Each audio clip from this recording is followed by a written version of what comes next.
લા હેલો. હા જીજો કેવું છે? અલા કઈ છે લા તારું? કોઈ ખબર નહીં, કશું મેસેજ નહીં, ફોન નહીં લાગતો તારો. આ જીજો મેં મારી જાતને આખો ટોટલી બદલી જ નાખ્યો છે. મેં હવે મારા મગજમાં છે ને એકદમ ટેરર ઊભું થયું છે. બદલાવાળી ભાવના આવી ગઈ છે. અભી મેં તો સબકે સાથ બદલા લેગા જ સાલા. બે સસ્તી પુષ્પા શું છે પણ? ફરી પાછું બ્રેકઅપ થયું હમણાં મારે. લા કેટલી સેટ કરે છે પણ તું. તમે સાંભળો ખા, આ વખતે મને શું કહીને ગઈ ખબર? શું કહીને છોડી ગઈ હું કે છે? કે તું કે બાળ બુદ્ધિનો છે, એમ કે તારામાં બાળકો જેવી બુદ્ધિ છે. આવું કહી દીધું ડાયરેક્ટ મોડે? એટલે શું કહેવા માંગો તમે? ના એટલે આવું બોલી. હા, મન કે બાળ બુદ્ધિનો છે. હવે મેં છે ને હવે બદલો લેવાનો.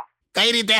એ જે બોલી ને બાળ બુદ્ધિ, એ મેં હવે કરીને બતાવ. હવે મેં એના ઘરની ઘંટડી વગાડીને ભાગી જઈશ. મહેશ તુજા બગા બહુ બોખલાઈ ગયો છે. તું ઘેર આય આજે સાંજે મળ તું મને. તાનરાભાઈ જો જીજુ, રડીશ બડીશ નહીં અત્યારે. તું ઘેર આવતો રે પેલા. આ મળ્યું તમને. મૂકી દે ફોન. જોયું તે? આ તો ભયંકર બદલો કર નાખ્યો. એટલે આનો જન્મ જ એક રીતનો બદલો છે સમાજ પર.